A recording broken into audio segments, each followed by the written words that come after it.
मुझे पहले मकान खरीदना चाहिए या दुकान खरीदना चाहिए? घर एक बड़ा डिसीजन होता है। शाहरुख खान ने मन्नत खरीदा, तो उन्होंने जब मन्नत खरीदा था तो 13 करोड़ का था, और 13 करोड़ के बाद उन्होंने बहुत पैसा और निवेश किया उस प्रॉपर्टी में। आज वो प्रॉपर्टी 200 करोड़ की है। अगर वही पैसा उन्होंने निफ्टी में डाला होता तो आज उनके पास 400 करोड़ होते, तो 2 मन्नत खरीद सकते थे आज वो। जब आप एक बास्केट में इन्वेस्ट करते हैं तो वो बास्केट कभी जीरो नहीं हो सकता। हमारे यहाँ लोग क्या देखते हैं कि मेरा पैसा मल्टीप्लाई होके कैसे 10x 20x 30x होता है, पर जो पैसे वाले लोग हैं वो ये सोचते हैं कि मेरा पैसा कभी भी जीरो ना हो। इन्वेस्टमेंट्स में हमारी एक थीसिस होती है, उस थीसिस को हम कहते हैं गोल बेस्ड प्लानिंग। सारे निवेश जो होते हैं वो गोल के अराउंड होने चाहिए। इक्विटी एक लंबे समय में आपको अच्छा रिटर्न्स देगी, आपको कंसिस्टेंट रहना, बस बने रहना। लोगों को लग रहा है कि बिटकॉइन आज से 2013 में $1 का था। आप सोशल मीडिया में फ्लडेड देखेंगे इस तरह से। इसमें पढ़ना चाहिए, यंग जनरेशन को नहीं पढ़ना चाहिए। क्रिप्टो सबसे ज्यादा रिस्की एसेट है। जो करना है करो, पर नियमित तरीके से करो, ताकि आपका कैपिटल वाइप आउट हो। इस दुनिया में अगर सबसे अच्छा कोई स्टॉक है, इस दुनिया में अगर सबसे अच्छा कोई क्रिप्टो है, और इस दुनिया में अगर सबसे अच्छा कोई म्यूचुअल फंड है, तो वो आप खुद हो। जी भारत।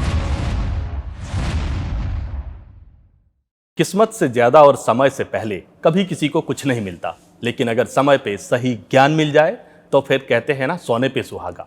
हमारे साथ आज बातचीत करने के लिए संजय कथुरिया है। संजय कथुरिया फाइनेंस के अच्छे जानकार हैं, कोच हैं, ट्रेनर हैं, और पैसे कैसे लगाएं, कैसे बढ़ाने की कोशिश करें, उसके बारे में बहुत कुछ बात करते हैं। आज हमारे साथ बात कर रहे हैं। हमारे जो दर्शक कुछ अपने लिए इन्वेस्टमेंट सोचते हैं, उनके लिए आज क्या कुछ लेकर आए हैं। नमस्ते Santosh ji, thank you so much, आपने इनवाइट किया। और बहुत सारी बातें करेंगे आज इन्वेस्टमेंट्स के ऊपर, किस तरीके से पैसे बढ़ाने चाहिए, बचाने चाहिए, और अपने लिए एक पैसिव इनकम आगे जाके क्रिएट कर सकते हैं। कहते हैं ना कि सही उम्र पर सही समय पे अगर कोई इन्वेस्ट कर दे तो फिर सोने पे सुहागा हो जाता है। जी, आप भी यकीन रखते हैं? बिल्कुल सर। देखिए, वॉरेन बफेट कहते हैं कि मैं 11 साल का था, मैंने निवेश करना चालू किया, मैं लेट हो गया। तो अगर एक व्यक्ति 11 साल की उम्र में ये सोच रहा है वो लेट हो गया, तो आप कितने उम्र के आप देख सकते हैं, और अब आप सोच सकते हैं आप कितना लेट हैं। बट निवेश करने से पहले निवेश को समझना बहुत ज़रूरी है। राइट एजुकेशन, राइट फ्रेमवर्क्स, किस चीज़ में निवेश करना है, कितना करना है, कितने समय के लिए करना है, क्या कंडीशंस होती हैं, कौन से गोल के लिए होता है, ये सारी चीज़ें सीखनी पड़ती हैं। और अधिकांश लोग जो है ये सीखते नहीं हैं, और ना हमें सिखाया जाता है, ना स्कूल में सिखाया जाता है, ना कॉलेज में सिखाया जाता है, और ना ही कोई सीखना चाहता है। मुझे ऐसा लगता है कि लोग सीखना नहीं चाहते, लोग सिर्फ इस पे दूसरों पे निर्भर करना चाहते हैं कि कोई मेरी मदद कर दे, कोई मुझे बता दे कि वो कौन सा स्टॉक है जो 10 गुना 20 गुना 30 गुना हो जाएगा, तो मैं उस पर पैसे डाल देता हूँ। तो आई थिंक ये वाली जब तक अंडरस्टैंडिंग लोग नहीं लेके आएंगे, तब तक निवेश में पैसा बनाना थोड़ा सा मुश्किल है। आप कह रहे थे कि उम्र 11 साल में भी उन्होंने सोचा तो बड़ा देर समझने लग गए, तो क्या अब जिनकी उम्र 40-45 उनकी तो उम्र निकल गई? देखिए जी, ऑब्वियसली वो ओल्ड हो चुके हैं और उनको उतना बेनिफिट नहीं मिलेगा, पर जितना मिलेगा वो भी क्यों छोड़ना। कभी कभी हमें लगता है कि अरे हमने बस मिस कर दी, तो इसका मतलब ये थोड़ी है कि और कोई तरीका नहीं है वहाँ तक पहुँचने का। तो हमें अगर कोई 40 का हो गया, 45 का हो गया, तो वो आज भी स्टार्ट कर सकता है, और कुछ समय के लिए हो सकता है 10-15 साल 20 साल में भी वो अपने लिए एक अच्छी वेल्थ क्रिएट कर सकते हैं। अगर किसी की उम्र, संजय जी, अगर ये हो कि 20 से 25 साल के आसपास हो, हम 11 साल वाली बात तो नहीं कर सकते, लेकिन अगर 20 से 25 साल के आसपास है तो फिर उसे क्या करना चाहिए, कहाँ पैसे डाले कि उसकी ज़िंदगी बिल्कुल खुशहाल रहे? देखिए, 20 से 25 साल की उम्र में जो भी व्यक्ति होता है, मुझे लगता है उसे सबसे पहले अपने ज्ञान पे पैसा डालना चाहिए। आज प्रॉब्लम यह है कि 90% जो भारत है वो उसकी इनकम महीने की 25,000 या उससे कम है। तो 25,000 से कम इनकम में एक व्यक्ति क्या निवेश करेगा? समझिए 2,000, 3,000, 4,000 तक का निवेश कर देगा। पर अगर उसने अपनी इनकम को 1 लाख रुपए महीना कर दिया, तो हो सकता है वो 30-40 हज़ार, 50,000 तक भी निवेश कर सकता है। तो मैं सबसे पहले लोगों को कहता हूं कि आप इतना ज़्यादा अभी ये मत सोचो कि मैं कहाँ निवेश करूं, क्या करूं। पहले अपनी आमदनी बढ़ा लीजिए। आमदनी बढ़ाना बहुत ज़रूरी है। बिना आमदनी बढ़ाए आप ज़्यादा निवेश करेंगे तो आपके लिए प्रॉब्लम। मैं इसका एक उदाहरण देता हूँ। समझिए आपके पास 25,000 की किसी की तनख्वाह है, वो कहता है जी मैं 3,000 रुपये महीना डाल सकता हूँ। अब वो 3,000 रुपये महीने कोई म्यूचुअल फंड में डालता है। वो म्यूचुअल फंड एक साल में ज़्यादा से ज़्यादा 10, 12, 13, 15% रिटर्न दे देगा, ठीक है। पर अगर वही 2,500-3 हज़ार में से कुछ पोर्शन वो अपने दिमाग पे डाले, अपनी स्किल को एनहांस करे, अपना कोई कोर्स करे, कोई इवेंट पे जाए, कोई कॉन्फ्रेंस में किसी के साथ मिल जाए, तो हो सकता है उसकी तनख्वाह 25,000 से 50,000 हो जाए, 50,000 से आगे जाके लाख रुपए हो जाए। तो मुझे ऐसा लगता है कि शुरू में निवेश के साथ साथ अपने आप के ऊपर निवेश करना भी बहुत ज़रूरी है। और ये मेरा प्रिंसिपल था जब मैंने अपना करियर स्टार्ट किया, तो जो मेरी आमदनी होती थी उसका 5 से 10% मैं अपने ऊपर निवेश करता था।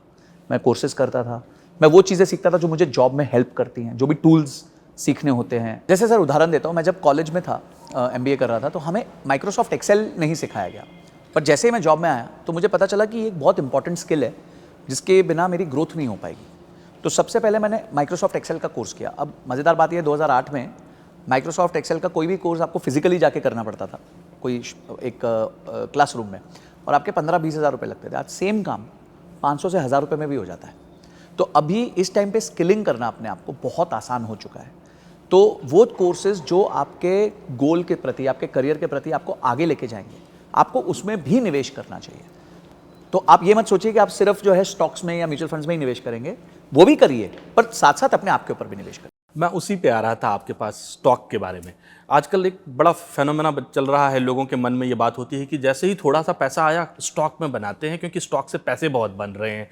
तो ये कितना लोगों के लिए कितनी सही बात है कि स्टॉक में पैसे डालने चाहिए, नहीं डालने चाहिए, कहाँ डालने चाहिए, उसे किस तरीके से करना चाहिए ताकि कुछ आगे उनके लिए ये बेनिफिशियल हो, वेल्थ क्रिएट हो जाए। वेल्थ क्रिएट हो। देखिए, मैं मानता हूँ कि एक आम व्यक्ति को जो नौकरी करता है या जो कोई भी व्यवसाय करता है, उसको स्टॉक्स नहीं खरीदने चाहिए, उसको डायरेक्ट कंपनी में नहीं निवेश करना चाहिए।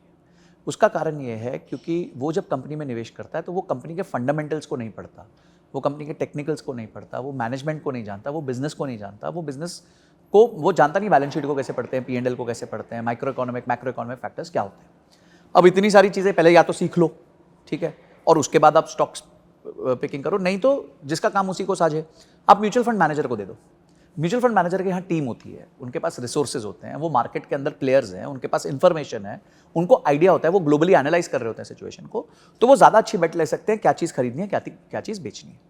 तो मैं सर, जैसे मैं खुद भी पर्सनली CFA होने के बावजूद, यानी कि फाइनेंस में एक बहुत बड़ी डिग्री लेने के बावजूद भी मैं स्टॉक्स में डायरेक्ट इन्वेस्ट नहीं करता। मैं इन्वेस्ट करता हूँ सिर्फ म्यूचुअल फंड्स में, ETFs में, जहाँ हम एक बास्केट में इन्वेस्ट करते हैं, ठीक है। तो जब आप एक बास्केट में इन्वेस्ट करते हैं तो वो बास्केट कभी जीरो नहीं हो सकता। उदाहरण के तौर पे सर, हम जानते हैं बड़ी बड़ी कंपनीज जो भारत में लिस्टेड थी, काफ़ी कंपनी जीरो हो गई। जैसे एक कंपनी थी DHFL, तो DHFL इतनी बड़ी कंपनी थी, उसका इतना बड़ा ऑर्डर बुक था, और वो अचानक से जीरो हो गई। जेट एयरवेज थी, जीरो हो गई। किंगफिशर थी, जीरो हो गई। गीतांजलि जेम्स थी, जीरो हो गई। ऐसे करते करते काफ़ी कंपनी जीरो हो गया। अगर आपने सारा पैसा उसमें डाल दिया होता और आपने निकाला नहीं होता तो आपका सारा पैसा जीरो हो जाता। पर यही पैसा आपने निफ्टी 50 में डाला होता, या निफ्टी मिड कैप इंडेक्स में डाला होता, या निफ्टी स्मॉल कैप में डाला होता, या किसी म्यूचुअल फंड में डाला होता, वो जीरो नहीं होता। शायद 2%, 3%, 5% नीचे गिर जाता, पर जीरो नहीं होता। हमारे यहाँ लोग क्या देखते हैं कि मेरा पैसा मल्टीप्लाई होके कैसे 10x, 20x, 30x हो जाए। पर जो पैसे वाले लोग हैं वो ये सोचते हैं कि मेरा पैसा कभी भी जीरो ना हो। ये पैसे वाले लोगों की सोच है। हम इसे कहते हैं capital appreciation versus capital preservation, ठीक है। तो आपको दोनों चीज़ें साथ चलानी पड़ती हैं। ऐसा नहीं है कि आप सिर्फ सोचो कि मैं कैपिटल अप्रिशिएट ही करूंगा। आप अगर कैपिटल प्रिजर्व करोगे तभी कैपिटल अप्रिशिएट होगा। अगर आप पिच पे बने रहोगे तभी रन बनेंगे, अगर आपका विकेट ही चला गया तो रन कैसे बनेंगे। एक बड़ी आम बात है यहाँ पर, अगर इंडिया में देखें या कहीं पर भी, लोग सोचते हैं हर एज ग्रुप में, तो क्या राइट एज ग्रुप क्या हो। मान लो मेरी उम्र 20 से 25 साल है, कोई 25 से 35 साल का है, कोई 35 से 50 साल का है, क्या कोई उससे आगे, तो वो कैसे इन्वेस्ट करे कि उसका आगे के लिए उसके पास या तो वेल्थ क्रिएट हो जाए या फिर उसके लिए उसकी ज़िंदगी थोड़ी आसान हो जाए इससे। ठीक सर, देखिए, हम इन्वेस्टमेंट्स में हमारी एक थीसिस होती है, उस थीसिस को हम कहते हैं गोल बेस्ड प्लानिंग। इन्वेस्टमेंट्स लोग क्यों करते हैं, अब आप मतलब अगर हम इस पर चर्चा करें, एक आदमी निवेश क्यों करता है। एक आदमी, जैसे हमारे बड़े बुजुर्ग क्या करते थे, घर पे बच्चा पैदा हुआ, खासकर लड़कियों के किस्में बहुत ज़्यादा होता था कि लड़की पैदा हुई तो क्या बोला, भाई हर महीने हम 10 ग्राम सोना ले लेंगे। ऐसे सोचते थे कि जब तक ये बेटी 25 साल की हो जाएगी तो हमारे पास इनफ सोना होगा। कोई 1 ग्राम ले लेगा, कोई 2 ले लेगा, जो भी हैसियत होगी उसके हिसाब से। अच्छा, कुछ केसेस में आप बच्चा पैदा होता तो बोलते थे चलो एक प्लॉट ले लेते हैं, कि ये प्लॉट ले लेंगे और जब ये 25-30 साल का होगा तब तक प्लॉट की वैल्यू बढ़ जाएगी। क्यों? शादी करानी। तो अगर आप हमारे पेरेंट्स के इस एनालिसिस को देखें तो वो एक इन्वेस्टमेंट के अगेंस्ट एक गोल लगा देते थे, ये मेरे बेटे की शादी के लिए, ये मेरी बेटी की शादी के लिए, मेरे बेटे की पढ़ाई के लिए। तो वो लोग गोल बेस्ड प्लानिंग करते थे। आज के लोग नहीं कर रहे हैं, पता नहीं क्यों नहीं कर रहे हैं। सारे निवेश जो होते हैं वो गोल के अराउंड होने चाहिए कि आपका गोल क्या है। आपको 3 साल में गाड़ी खरीदनी है, आपको 5 साल या 6 साल में घर खरीदना है, आपको 10 साल में शादी करनी है, आपके बच्चे होंगे उसके बाद उनकी पढ़ाई करवानी है, आपको उनकी शादी करानी है और फिर खुद की रिटायरमेंट करनी है। लाइफ के ये बड़े बड़े गोल्स होते हैं। तो हर गोल के लिए आप प्लान कर सकते हैं कि इस गोल के लिए मैं इतना निवेश करूंगा, यहाँ निवेश करूंगा। इसका मतलब कहने का ये है कि आज का जनरेशन चाहे जितना भी आगे बढ़ जाओ, हमारा पीछे का जनरेशन जो था हमसे ज्यादा स्मार्ट था। विजडम उनमें ज्यादा थी सर। हम आज भी ये मानता हूं। हमें ओवर इंफॉर्मेशन ने किल किया है। ओवर इंफॉर्मेशन की वजह से ब्रेन रॉट आजकल एक नया शब्द जो है ऑक्सफोर्ड की डिक्शनरी ने डाल दिया है, जिसका मतलब है ब्रेन सड़ जाता है। लोग इतना कंटेंट कंज्यूम करते हैं कि ब्रेन सड़ जाता है, इसे ब्रेन रॉट कहते हैं। तो हमारी जो पिछली जनरेशन्स थी वो ब्रेन रॉट का शिकार नहीं थी। वो क्लियर होती थी कि हमें खर्चा बचाना है, घर में कम ज़्यादा खर्च नहीं करना है, चीज़ों को मेजर करके खर्चा करना है। सेकंड, जो भी निवेश वो करते थे, चाहे कहीं भी करते थे, तब विकल्प कम थे, तो वो कभी ज़मीन में डाल देते थे, सोने में डाल देते थे, सेविंग्स बैंक में डाल देते थे, या फिर एफडी में, पीपीएफ में, जो भी होता था, पोस्ट ऑफिस में। बहुत सारे निवेश के विकल्प थे उस टाइम, जो मतलब स्टॉक्स के अलावा थे।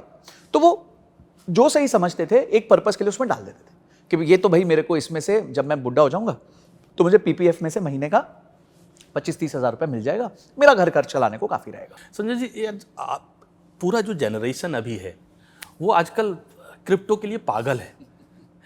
लोगों को लग रहा है कि बिटकॉइन आज से 2013 में $1 का था। आप सोशल मीडिया में फ्लडेड देखेंगे इस तरह से कि $1 का था, आज $1,00,000 तक टच कर गया।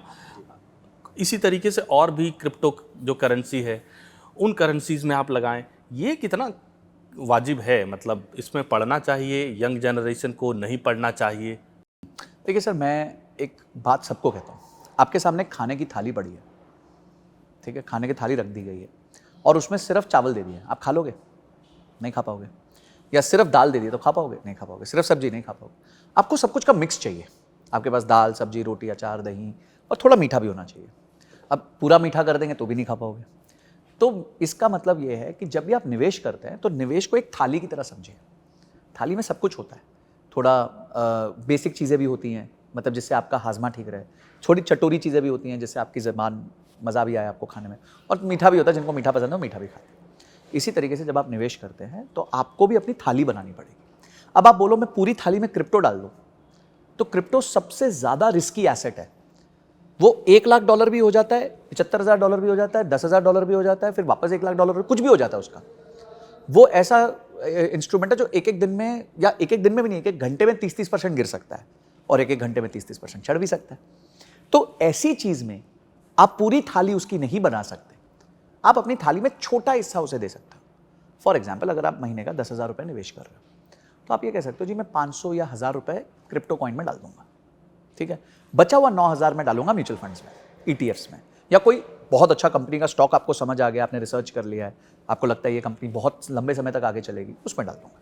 उसके अलावा क्रिप्टो में मैं जी 500-1,000 रुपये डालूंगा, उससे ऊपर नहीं डालूंगा। अब आप ये सोचते हो नहीं जी मैं पूरा 10,000 रुपये डालूंगा और दोस्तों से भी लेके डाल दूंगा, ये और भी खराब बात है कि अपना तो 10,000 डालूंगा, बाकियों का भी डलवा दूंगा, तो आपको फिर परेशानी होगी।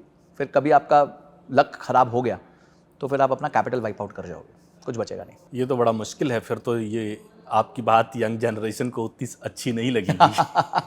देखिए, मैं सबको क्या कहता हूँ, जो करना है करो, पर नियमित तरीके से करो। निवेश करना है, क्रिप्टो में करना है, करो, मैं मना नहीं कर रहा, ठीक है, वो भी एक एसेट क्लास है। हर चीज़ एक एसेट क्लास होती है, तो वो एक एसेट क्लास है, आप उसमें निवेश करिए, पर ऐसे देखिए तो सही वो चीज़ क्या है, समझो ना पहले उसको। अब जैसे वॉरेन बफेट तो मना कर देते हैं, वो तो बिल गेट्स के इतने अच्छे दोस्त हैं, वो बैठ के साथ में चेस खेलते थे, पर फिर भी उन्होंने माइक्रोसॉफ्ट में निवेश नहीं किया, क्योंकि वो कहते थे मेरे को माइक्रोसॉफ्ट का बिजनेस नहीं समझ आता। तो अगर आपको क्रिप्टो के बारे में समझ आती है, आपको पता है वो क्या है, क्या हो रहा है उधर, तो अगर समझ आ रहा है तो कर लो, नहीं समझ आ रहा है तो मत करो। नहीं समझ आ रहा है, दूसरे कर रहे हैं, तो थोड़ा सा पोर्शन मस्ती के लिए करना है तो कर लो, ताकि आपका कैपिटल वाइप आउट हो। मेरा सबसे आग्रह यही होता है कि अपने कैपिटल को प्रोटेक्ट करो, चाहे वो छोटा कैपिटल है, चाहे आज आपके पास 1 ही लाख रुपए का निवेश है, वो 1 लाख को जीरो मत करो, उसको 0 से 1 लाख लाने में वापस चीखें निकल जाएंगी आपकी। तो लोग क्या करते हैं, कैपिटल को मल्टीप्लाई करने के चक्कर में कैपिटल को प्रिजर्व नहीं कर पाते। ऐसा क्या तरकीब है या क्या उपाय संजय कठुरिया बताएंगे जिससे कि 0 से 1 लाख तक पहुंच जाए कोई? देखिए, बहुत सिंपल है। सबसे पहले मैं इसको एक फनल की तरह देखता हूँ। फनल में सबसे ऊपर है आपकी कमाई। आप जितना कमाओगे उतना बचाओगे। तो पहले अपनी कमाई पे फोकस करो कि मैं एक्टिवली कैसे कमा सकता हूँ। अभी पीछे मैं एक इवेंट पे गया था सर, तालकटोरा में, तो एक व्यक्ति आके मुझे मिले, यंग बच्चा था, और बात करी, उन्होंने फ़ोटो खिंचाई और कुछ एक स्ट्रैटेजी के बारे में बात कर रहे थे, कुछ जनरल बात कर रहे थे। फिर उन्होंने मुझे एक बात बोली, बोले संजय जी मैं आपको ना अप्रैल से फॉलो कर रहा हूँ और आपकी मेरे ना बात वो माइंड में रह गई कि अपनी एक्टिव इनकम बढ़ाओ। तो बोलते हैं मैंने ना तय किया था मैं अपनी एक्टिव इनकम बढ़ाऊंगा। मैंने 6 या 8 महीने में अपनी 80,000 की सैलरी को, महीने की 80,000 की सैलरी को 1.5 लाख कर दिया है। अब मैं 1.5 लाख रुपये महीना कमाता हूँ। सर मुझे जितनी प्रसन्नता हुई ना इस बात की, वो इस बात से नहीं हुई कि उसने ऑप्शंस में पैसे बना लिए, ट्रेड करके बना लिए, क्रिप्टो में बना लिए, मेरे को कोई फ़र्क नहीं पड़ता क्योंकि वो तो आता जाता रहता है, कभी बनेगा कभी नहीं बनेगा। पर ये जो उसकी तनख्वाह 80,000 से 1.5 लाख हुई है, ये तो परमानेंट हो गई ना, ये तो उसकी ग्रोथ हो गई, उसका लेवल स्टेप अप हो गया। अब उसकी ग्रोथ कहाँ से होगी? 1.5 लाख से आगे होगी। तो मैं इसीलिए लोगों को कहता हूँ, इस दुनिया में अगर सबसे अच्छा कोई स्टॉक है, इस दुनिया में अगर सबसे अच्छा कोई क्रिप्टो है, और इस दुनिया में अगर सबसे अच्छा कोई म्यूचुअल फंड है, तो वो आप खुद हो। आपसे अच्छे रिटर्न्स कोई नहीं दे सकता इस मार्केट में, कोई भी मार्केट में। आपकी तनख्वाह आज 50,000 है, वो 5 लाख भी हो सकती है, ठीक है, पर क्रिप्टो आपने 1 लाख का लिया, वो 70,000 भी हो सकता है। तो आप अपने पे निवेश करो ना। इसी में आगे संजय जी ये कहते हैं ना कि जल्दी से जो पैसे निवेश करने की, जल्दी से पैसे को बढ़ाने की जो बात होती है, इसमें आता है ऑप्शंस में निवेश करना, ट्रेड करना। तो ये कितना मुनासिब है? जो आदमी आज का मान लेता हूँ जिसको मार्केट का कुछ भी नहीं पता और वो देख के उसके इतने पैसे बन गए, मेरे भी बन सकते हैं, उसे जाना चाहिए नहीं जाना चाहिए? देखिए सर, वॉरेन बफेट तो डेरिवेटिव्स, जो फ्यूचर्स एंड ऑप्शंस को वेपन्स ऑफ मास डिस्ट्रक्शन कहते हैं, यानी कि न्यूक्लियर बम। और मास डिस्ट्रक्शन मतलब क्या होता है? आपका पूरा कैपिटल जीरो कर सकता है। सेबी कहता है भारत में से 100 में से 93 ट्रेडर्स जो हैं वो लॉस मेकिंग है। 100 में से 93 लोग लॉस कर रहे हैं, और पूरे भारत में मात्र 1% लोग ऐसे हैं, ट्रेडर्स ऐसे हैं, जो साल का 1 लाख रुपए से ऊपर कमा पा रहे हैं। और उन 1% में से 70-80% लोग जो हैं वो या तो इंस्टीट्यूशन है, जो बड़े कंपनीज हैं, या एल्गो ट्रेडर्स हैं, ठीक है, जो एल्गोरिथमिक ट्रेडिंग करते हैं। तो आपका चांस ही क्या है जीतने का? आपके पास तो चांस ही नहीं है जीतने का। तो जब डेटा कह रहा है आप नहीं जीत सकते, इतना स्ट्रॉन्ग डेटा कह रहा है, सेबी का डेटा कह रहा है, मेरा डेटा नहीं, सेबी का डेटा कह रहा है, तो यार आप क्यों इस गेम में पड़े हो? आप जानते हो इस गेम में आप जीत ही नहीं सकते। भाई जब आप आईएएस की प्रिपरेशन करते हो, ठीक है, तो आपको पता है कि आपका एडमिशन होना बहुत मुश्किल है, पर आपको एक होप तो होती है कि यार ये नहीं हुआ तो कुछ और हो जाएगा, टीचर बन जाऊंगा, कहीं और अच्छा व्यवसाय मिल जाएगा, कहीं और अच्छी नौकरी मिल जाएगी, नॉलेज बढ़ जाएगी, कुछ तो होगा।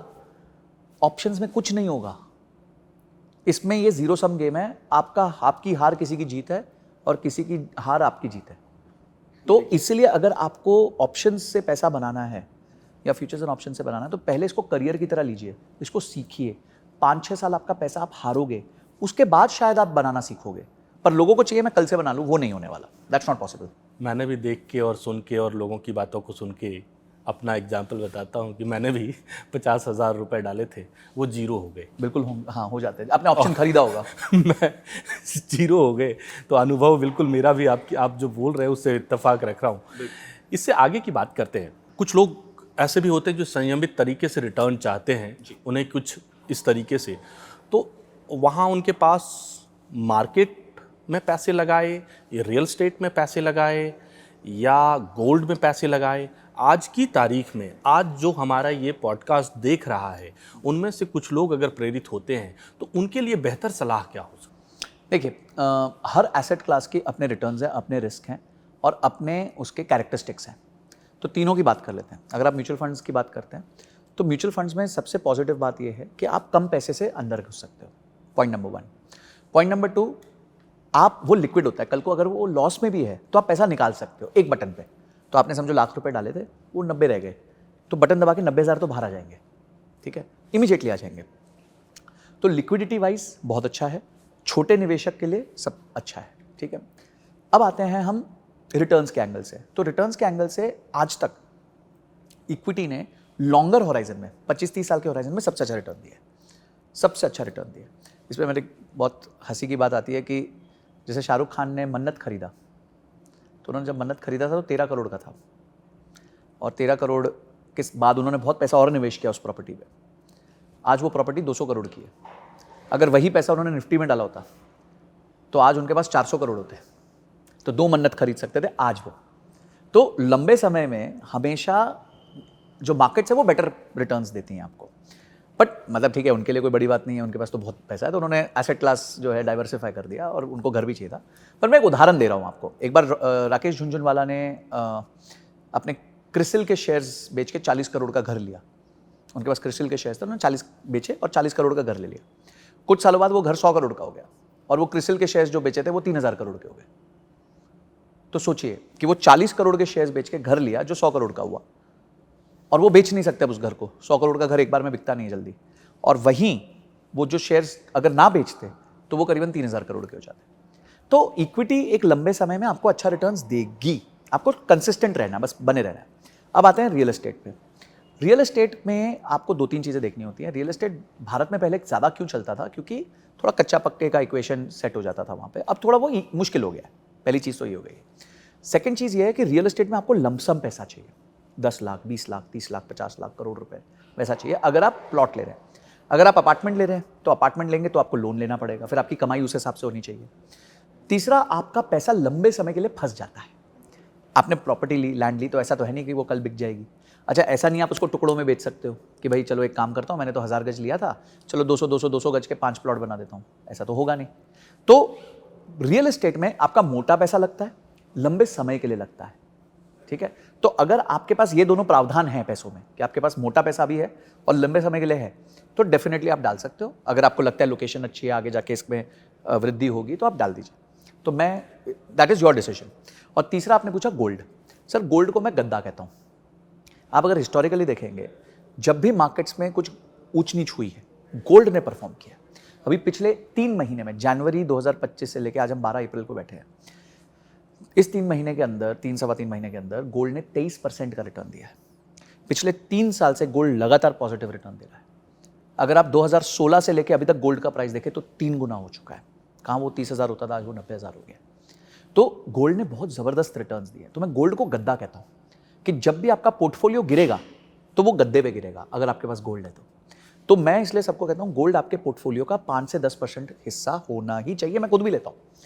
अब कैसे इन्वेस्ट करना, आप फिजिकल लेना चाहते हो, पीटीएफ के माध्यम से लेना चाहते हो, आप डिजिटल गोल्ड लेना चाहते हो, फंड लेना चाहते हो, वो आप चर्चा कर सकते हो, देख सकते हो जो आपको बेस्ट सूट करता है। अभी तो ये कहा जा रहा है कि गोल्ड के जो भाव हैं वो 50,000 के आसपास भी आ सकता है। अब अगर 50,000 आ गया और जिसने 1 लाख के आसपास अभी चल रहा है, तो अगर इसमें फिर तो बहुत भारी नुकसान हो सकता है गोल्ड में। क्या ये पॉसिबल है क्या कि 50,000 के आसपास गोल्ड आ जाए फिर से वापस? सर देखिए, 2019 से लेके 2025 तक, अभी तक सबसे बड़ा ग्राहक पता है कौन है गोल्ड का?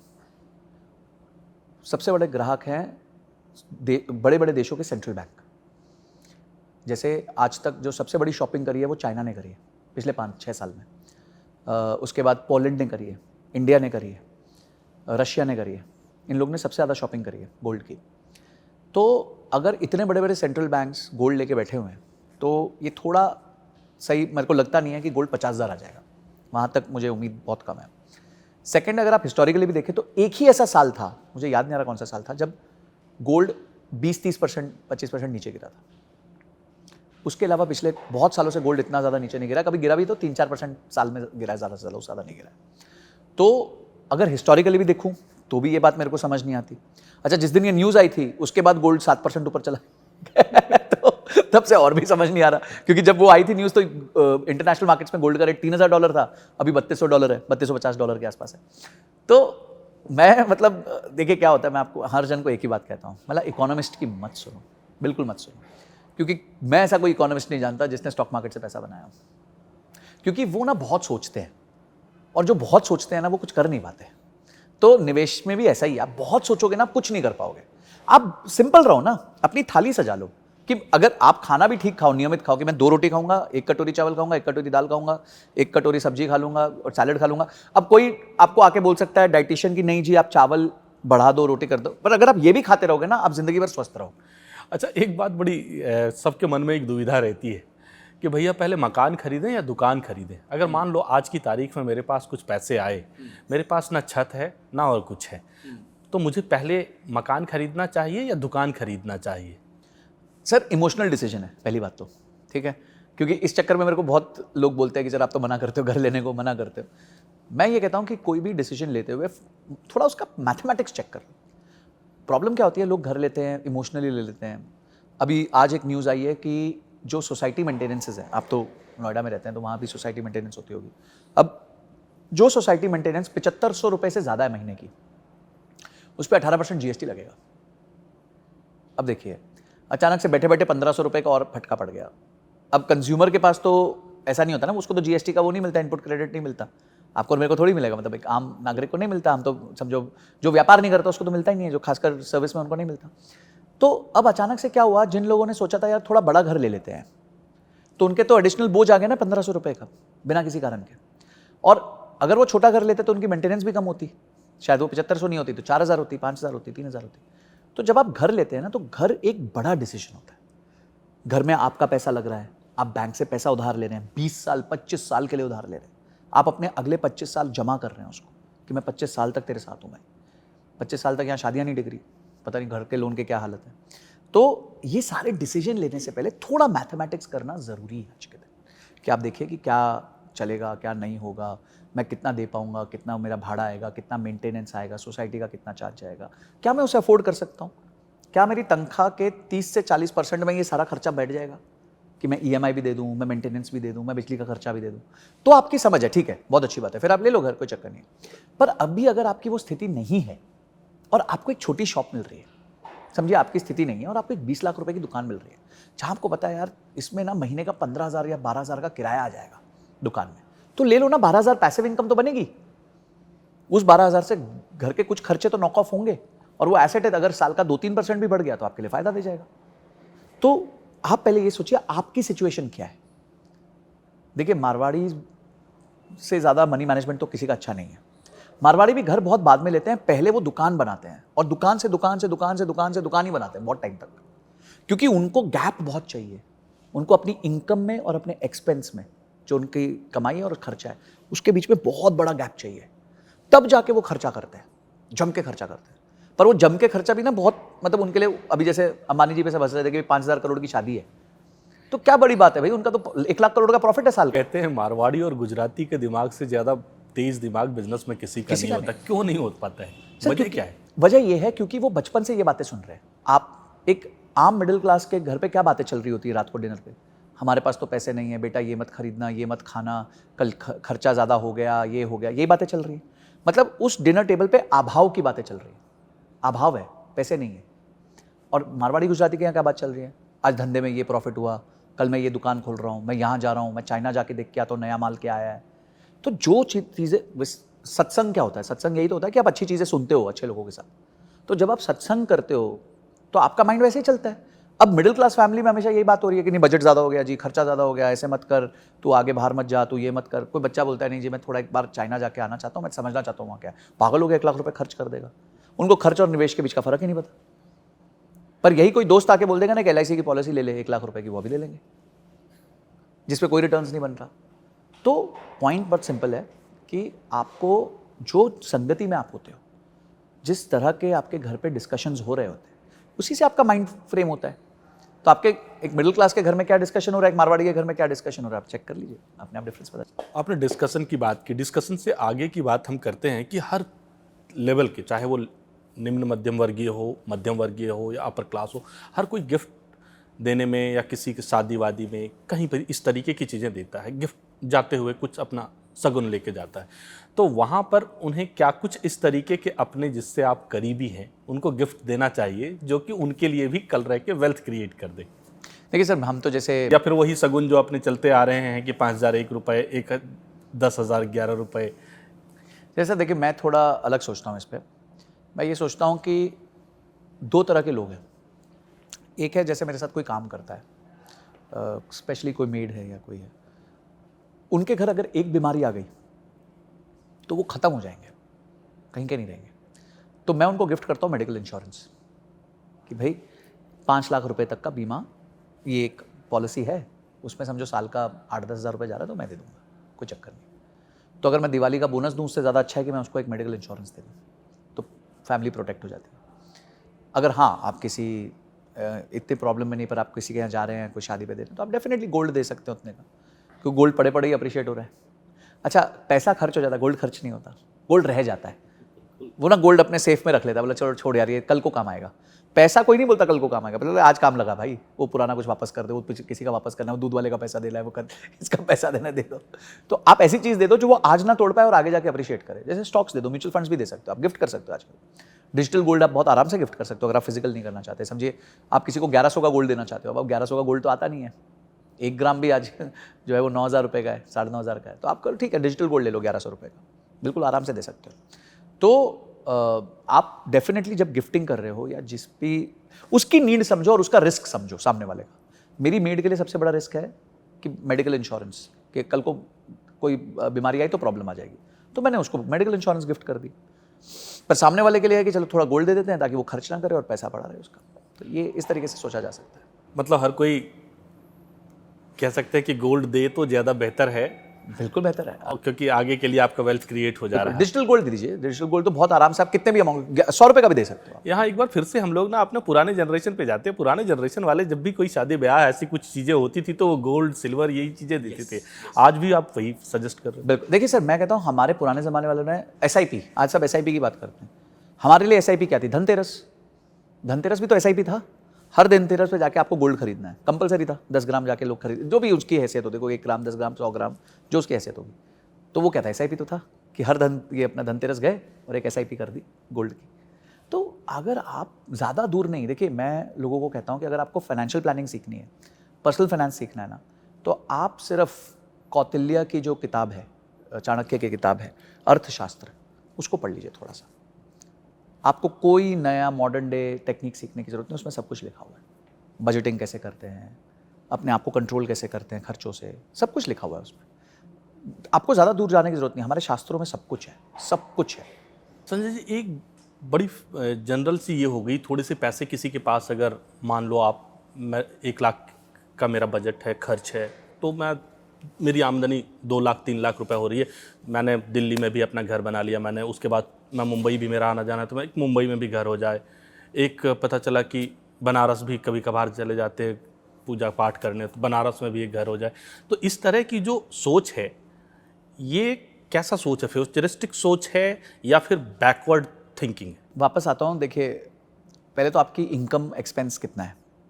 अगर आपके पास बहुत बड़ा गैप है इनकम, अब आप महीने का 20 लाख कमाते हैं, आपका खर्चा 2 लाख है, आपके पास 18 लाख बचते हैं, और आप बोलते हो मैं एक घर दिल्ली ले रहा हूँ, एक घर बॉम्बे ले रहा हूँ और एक बनारस भी ले रहा हूँ, तो क्या प्रॉब्लम है? कोई प्रॉब्लम नहीं, इट्स ओके। बट अगर आपकी इनकम ही नहीं है और आप सिर्फ शौक के लिए ले रहे हो तो गलत बात है।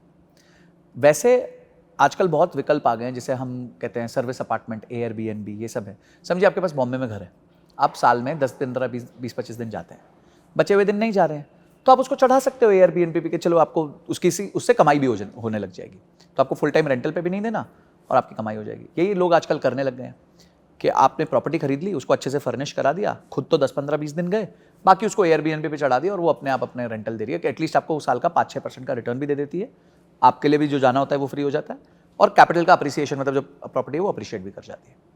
तो ये एक एसेट क्लास भी आ गई है। नहीं, ये तो एसेट क्लास आ गई है। ये जो जितना पैसा है, ये पैसा क्या लगाना चाहिए? अगर कहीं और लगाता तो क्या वो रिटर्न उसी तरीके से आएगा? बिल्कुल, एब्सोल्युटली। या फिर अगर वो ज़्यादा रिटर्न वो देता? देखिए, आपको यही देखना है कि आपका पैसे से आपको क्या उम्मीद है, क्या अपेक्षा है।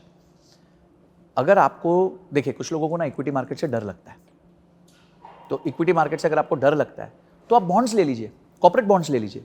बड़ी बड़ी कंपनियां जो हैं वो बॉन्ड्स इशू करती हैं अपने, ठीक है, जिसमें वो जैसे आपको FD में 6-7% का ब्याज मिलता है, तो इनमें आपको 9 से लेकर 12% तक का ब्याज मिल जाता है। रिस्क थोड़ा ज़्यादा होता है पर बहुत ज़्यादा नहीं होता। अच्छी कंपनीज होती हैं, अच्छे अच्छे प्लेटफॉर्म्स है जिस पे आप जा सकते हैं, इंटरनेट पे चेक कर सकते हैं। तो अगर आप ऐसे प्लेटफॉर्म से जाके लेंगे तो भी आपके लिए बहुत अच्छा है।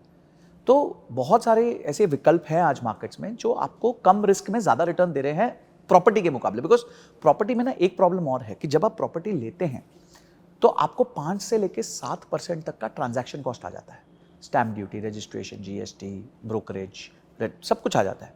तो यही आपका 5-7% तो शुरू में सरकार ही लेके चली जाती है, पर जब आप शेयर खरीदते हैं तो शेयर पे तो सरकार 5-7% नहीं लेती, वो तो 0.05, 0.1, 0.2% लेती है। तो आपको ये भी तो देखना है ना कि आपका ट्रांजैक्शन कॉस्ट कितना है, क्योंकि ये आपका पोस्ट टैक्स मनी, आप ऑलरेडी टैक्स दे चुके हो। तो अगर आप ऑलरेडी टैक्स दे चुके हो तो आप क्यों फिर से टैक्स देना चाहते हैं? अच्छा, एक सवाल ये मन में उठता है कि लोगों को अपना घर खरीदना चाहिए या फिर किराए के भी मकान में रह रहे हैं तो वो लॉन्ग टर्म के लिए उनके लिए बेहतर है? देखिए, ये अगेन इमोशनल डिसीजन है। अगर आप अफोर्ड कर सकते हो तो आपको घर लेना चाहिए। अफोर्ड का मतलब क्या है कि पहले आपका जो आपके पास उतना पैसा होना चाहिए कि आप डाउन पेमेंट कर सको। एक करोड़ का घर का उदाहरण लेते हैं, क्योंकि 1 करोड़ का घर है। अब 1 करोड़ के घर के लिए आपकी हाउस होल्ड इनकम 20 लाख से कम नहीं होनी चाहिए। मतलब आप पति पत्नी या जो भी कमा रहे हैं वो 20 लाख रुपए साल से कम कमा रहे हैं, तो आप 1 करोड़ का घर ले ही नहीं सकते हैं। ठीक है जी। अब 1 करोड़ का आपने घर लिया तो 25-30 लाख तो पहले आपको अपनी जेब से डालने पड़ेंगे। डाउन पेमेंट डालना है, स्टैम्प ड्यूटी, रजिस्ट्रेशन, सब आपको करना पड़ेगा। बचा हुआ 70 लाख रुपए आपने लोन लिया, तो 70 लाख के लोन की किस्त आएगी आपकी करीबन 60,000 रुपए, 60,000 रुपीज़। तो ये 60,000 की जो किस्त है, प्लस जो घर का मेंटेनेंस है, प्लस जो बिजली का बिल है, ये 2-3 जो वेरिएबल चीज़ें हैं, ये मिला के आपकी तनख्वाह का 40% से ऊपर नहीं होना चाहिए। तो अगर आपकी तनख्वाह समझिए 2 लाख रुपए महीना है, तो आप 80,000 से ऊपर ये सब नहीं दे सकते। अगर ये 40% से ऊपर जा रहा है, तो इसका मतलब है आप उस घर में रह तो लोगे, पर बड़े दुखी मन के साथ रहोगे। हमेशा स्ट्रेस में रहोगे कि मेरी अगली ईएमआई देनी है, अगला बिजली का बिल देना है, अगला ये करना है, अगला वो करना है। तो बस ये बेसिकली आपका प्रॉब्लम होगा अगर आप इक्वेशन के बिना घर लोगे। पर अगर आप अभी यंग हैं, आपको अभी ये कंफर्म ही नहीं है कि आप इस शहर में कितने टाइम रहने वाले हैं, अभी आपकी शादी नहीं हुई है, अभी आपको लगता है कि मैं क्लियर नहीं हूँ कब शादी करूँगा, कब घर बनाऊँ, तो हो सकता है आप थोड़ी देर रुक जाइए, रेंट पे रहिए, पैसे को और कहीं जगह निवेश कर दीजिए, और फिर डेफिनेटली आप जो है मतलब अच्छा रिटर्न्स उसको कमाएंगे। आमतौर पर यह देखा जाता है कि 30 से 40 साल की जब उम्र होती है, उस दरमियान वो एक मिड लेवल पर पहुंच जाता है और उसकी तनख्वाह आमतौर पर औसतन 50,000 के आसपास से 60,000 होती है। तो ऐसे में वो कैसे प्लान करे कि उसकी ज़िंदगी खुशहाल हो? देखिए, अपने गोल्स बना लें। फॉर एग्जाम्पल, अगर कोई 30 साल का है आज के दिन, तो वो ये डिसाइड कर सकता है कि मैं 50 साल की उम्र तक जाके रिटायर होना चाहता हूँ। अब मज़ेदार बात यह है कि अगर वो 50 साल की उम्र में रिटायर होना चाहता है और वो अगर उस टाइम पे लेट से उसको 2 करोड़ रुपए चाहिए, तो आज वो मुश्किल से 10-12 हज़ार रुपए से अपनी जर्नी स्टार्ट करके महीने की, हर साल उसको 5-5, 7-7% स्टेप अप करके 2 करोड़ रुपए अचीव कर सकता है 20 साल के अंदर। तो अगर वो 50,000 रुपए कमा रहा है महीना, तो ऐसा तो है नहीं कि वो ज़िंदगी भर 50,000 कमाएगा। हो सकता है अगले साल उसकी 55 हो जाएगी, 60 हो जाएगी, 65 हो जाएगी। तो इसी तरीके से वो अपने निवेश को भी साथ साथ बढ़ाता रहे, जिसे हम कहते हैं स्टेप अप एसआईपी, एसआईपी को स्टेप अप करना। तो आपने 10,000 की एसआईपी से स्टार्ट किया, अगले साल वो जाके समझिए 11,000 हो गई, फिर 12,000 हो गई, फिर 13,000 हो गई। ऐसे करते करते आप उसको स्टेप अप कीजिए। 20 साल के आसपास उसके पास अगर 12% भी रिटर्न बना, तो 2 करोड़ रुपए का कॉर्पस क्रिएट हो जाएगा, और 2 करोड़ का कॉर्पस एक अच्छा कॉर्पस होगा उसको रिटायर होने के लिए, क्योंकि 2 करोड़ के कॉर्पस पे फिर वो आराम से अपनी, जिसे हम सिस्टमैटिक विड्रॉल प्लान कहते हैं, वो कर सकता है और महीने का आराम से 50-60,000, 70,000 रुपये निकाल सकता है खर्चा। तो ये पहली चीज़ होगी। तो गोल्स पहला बना ले अपना और उसके हिसाब से निवेश करना चालू करें। दूसरा, जो भी उसके ऊपर उधार है उसको धीरे धीरे उतारना चालू करें।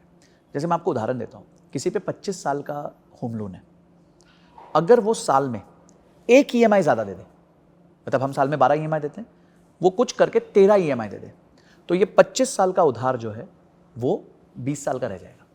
मतलब 5 साल की बचत हो जाएगी, पूरे 5 साल बच जाते हैं अगर सिर्फ एक ईएमआई आपने ज़्यादा दी। और यहीं अगर आप 2 ईएमआई ज़्यादा दे दो तो ये करीबन 16-16.5 साल में खत्म हो जाता है। तो मैं कहता हूँ चलो 2 नहीं दे पा रहे, अपना बचत नहीं हो रही है आपके पास, एक ईएमआई तो ज़्यादा दे दो।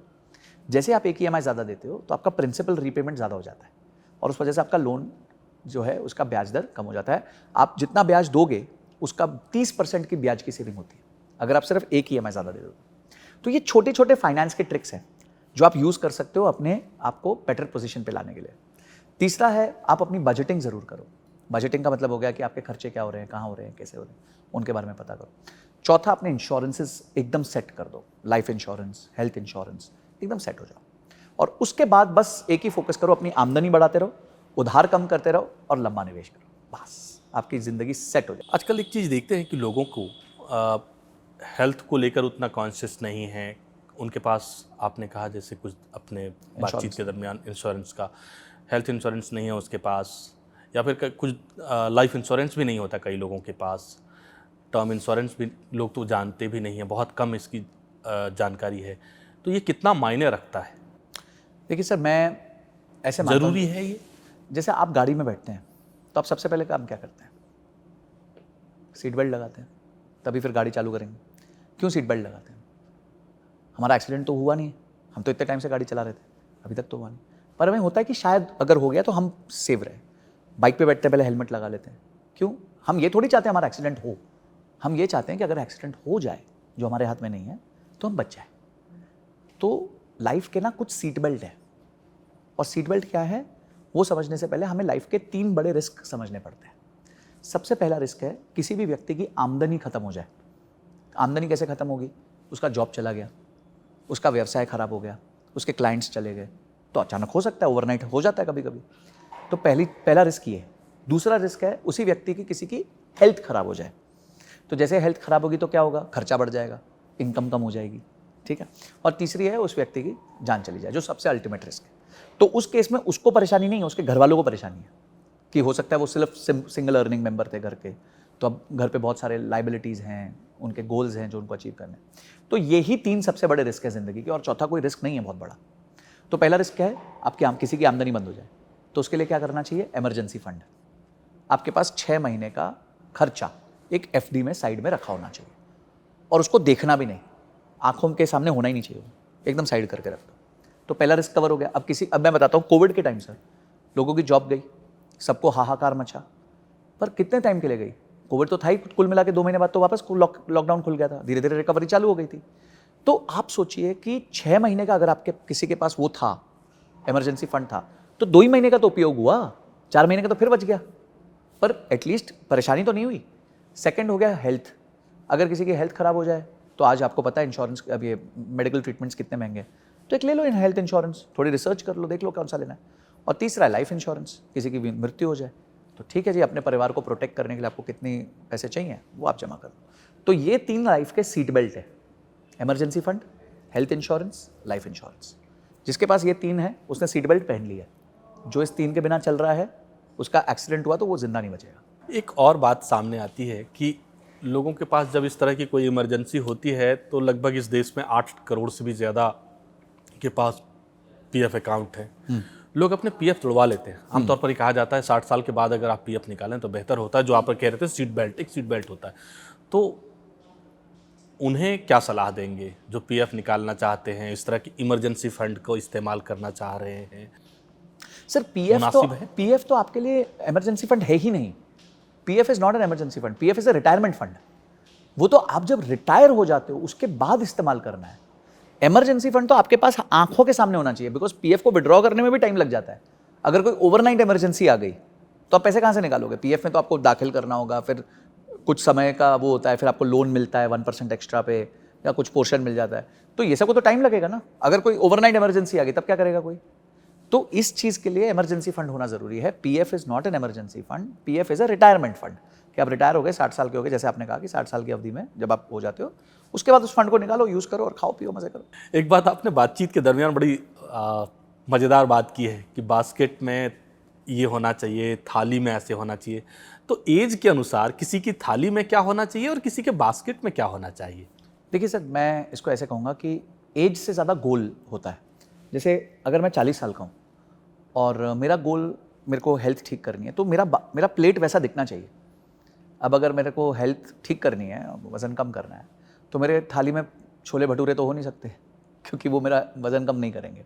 पर एक 25 साल का हो सकता है, वो बोले यार मैं तो अभी टाइम है, मैं हेल्दी हूँ, तो वो छोले भटूरे खा सकता है। 20 साल का खा सकता है। हर व्यक्ति की थाली उसके गोल के हिसाब से होती है, एज के हिसाब से नहीं होती। मैं सबसे पहले ये मिथ तोड़ना चाहता हूँ इन्वेस्टमेंट पे। Investment has nothing to do with age. मैं इसका उदाहरण देता हूँ। सर, आप कोई व्यक्ति 25 साल का है, उसको 5 साल बाद गाड़ी खरीदनी है, ठीक है। मैं 40 ईयर्स का हूँ, मुझे 20 साल बाद रिटायर होना है। कौन ज़्यादा रिस्क ले सकता है, 25 साल वाला या मैं? क्योंकि मेरे पास 20 साल की अवधि है अभी रिटायर होने के लिए। मेरा गोल 20 साल दूर है, मेरी एज उससे ज़्यादा है, पर मेरा गोल उससे लंबा है। तो investment has nothing to do with age. Investment का मतलब होता है कि आपका गोल क्या है और वो कितना दूर है। जितना गोल आपका पास होता है, 2 साल, 3 साल, 5 साल, उतना आप रिस्क कम लेते हैं। जितना गोल आपका दूर होगा, 15 साल, 20 साल, 25 साल, उतना रिस्क आप ज़्यादा लेते हैं। तो जो आपकी थाली होती है वो उम्र के हिसाब से, अभी 25 साल का लड़का है, ठीक है जी, उसकी हेल्थ खराब है, तो आप तो एक्सपेक्ट करोगे कि 25 साल का बच्चा जो है वो तो फ्राइड खाएगा, मज़ेदार खाएगा, क्योंकि उसकी एज है, हेल्दी है वो। पर उसकी हेल्थ ही खराब है, तो वो तो वही खाएगा, दाल खिचड़ी खाएगा फिर, या फिर सूप पिएगा। पर मैं 40 का हूँ, हट्टा खट्टा हूँ, मेरे को कोई प्रॉब्लम नहीं है, मैं छोले भटूरे खा लूंगा। Everything is about your goal, not about your age.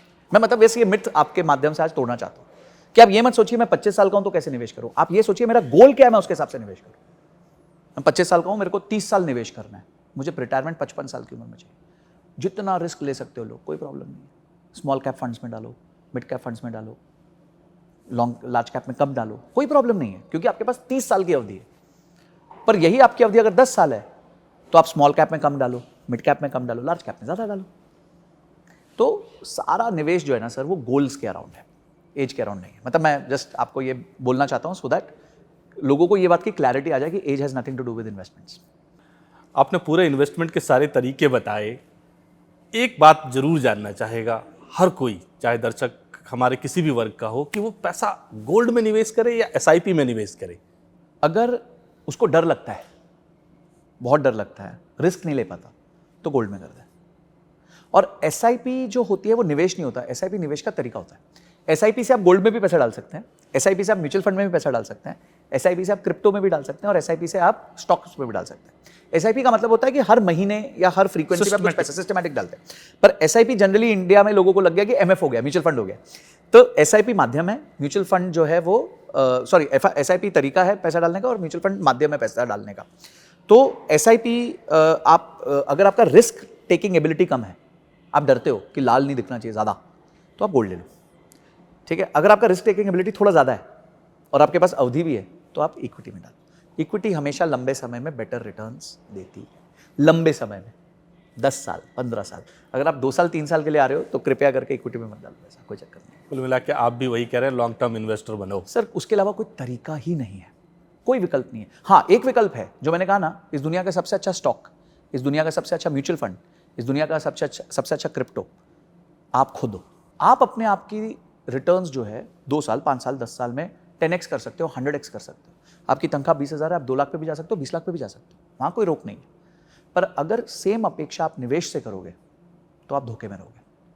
इसलिए निवेश में लंबे समय तक टिके रहिए। संजय जी, जाते जाते हमारे दर्शक, हमारे ऑडियंस जो हैं, जो ये पॉडकास्ट देख रहे हैं, जो जी भारत के डिजिटल प्लेटफॉर्म को देख रहे हैं, उनके लिए क्या कहना चाहेंगे? उनके लिए क्या संदेश है आपका?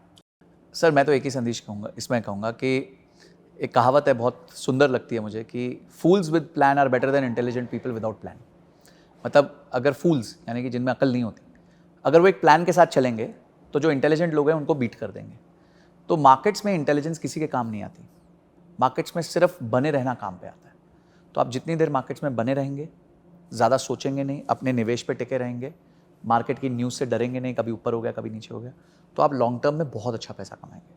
अगर आप यही सोचते रहेंगे मार्केट कब ऊपर जा रही है कब नीचे जा रही है, मैं उसको बॉटम को पकड़ लूँ, टॉप पे बेच दूँ, आप कभी भी नहीं कर पाओगे और आप पैसे नहीं बना पाओगे। तो यही मेरा आखिरी संदेश होगा सबसे, कि बने रहिए, लगे रहिए, अपने सीट बेल्ट को पहन लीजिए, इमरजेंसी फंड इंश्योरेंसेज ले लीजिए, और उसके बाद जो बचा हुआ पैसा निवेश कीजिए। जो भी ये पॉडकास्ट हमारे दर्शक देख रहे हैं, अगर वो कोई भी सवाल उनके मन में है तो वो अपने सवाल को हमारे कमेंट बॉक्स में लिख सकते हैं। संजय जी से सीधे सवाल, उनका जवाब संजय जी की तरफ से भी आएगा। तो हम अपने सभी दर्शकों से भी कहेंगे, और संजय जी आप भी दर्शकों से कुछ गुजारिश करना चाहेंगे? बस यही कहना चाहूँगा कि पहले तो मेरे को बहुत अच्छा लगा आपके चैनल पे आके सर। जी भारत को तो हम इतने टाइम से देख रहे हैं, आज उस पर फीचर होना मेरे लिए वो बहुत गर्व की बात है। और सेकंड है कि मैं चाहूँगा आप सब सब्सक्राइब कीजिए, बिकॉज बहुत वैल्यूएबल कंटेंट मिलता है यहाँ पे। और उसके अलावा आप अगर मुझे फिर से देखना चाहते हैं सर के साथ, संतोष सर के साथ, तो आप पार्ट 2 ज़रूर लिख लीजिए। और पार्ट 2 लिखेंगे तो उसमें आप जो क्वेश्चंस पूछेंगे कमेंट सेक्शन में, संतोष सर फिर आप मुझसे वो क्वेश्चंस पूछेंगे और हम उसको जवाब देंगे। बिल्कुल, धन्यवाद। जी भारत।